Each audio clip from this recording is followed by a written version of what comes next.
On va à présent établir les équations du mouvement d'une particule chargée dans un champ électrique uniforme et on va le faire en 3 étapes, comme dans le cas de la chute libre. Premièrement, l'accélération selon x et y, puis la vitesse, puis la position. Alors pour commencer dans notre problème, on a fait le choix de prendre une particule chargée positivement.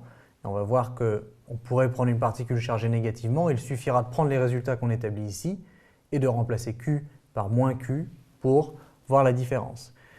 Cette particule est libérée avec une vitesse initiale V0 et un angle par rapport à x qui vaut θ0 et évolue dans un champ électrique que l'on va supposer uniforme. Alors ça c'est très important, c'est-à-dire que le champ électrique ne dépend ni de la position ni du temps, ce qui va faciliter l'intégration des équations. Et la charge étant positive, eh bien, si on imagine qu'un peu plus tard elle se trouve ici, elle va être soumise à la force électrique F égale QE, et puisque Q est positif, eh bien F est collinéaire à E et dans le même sens que E.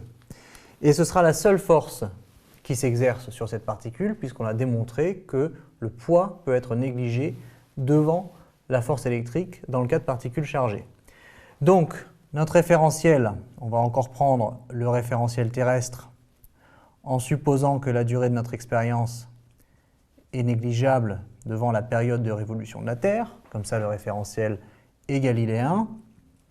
Et au niveau des forces, le bilan des forces me dit qu'il n'y a qu'une seule force, c'est la force électrique QE, parce que je néglige le poids devant la force électrique. Et pour établir maintenant l'accélération selon x et selon y, eh bien on va utiliser la deuxième loi de Newton, qui nous dit que la somme des forces extérieures est égale à la dérivée de la quantité de mouvement par rapport au temps.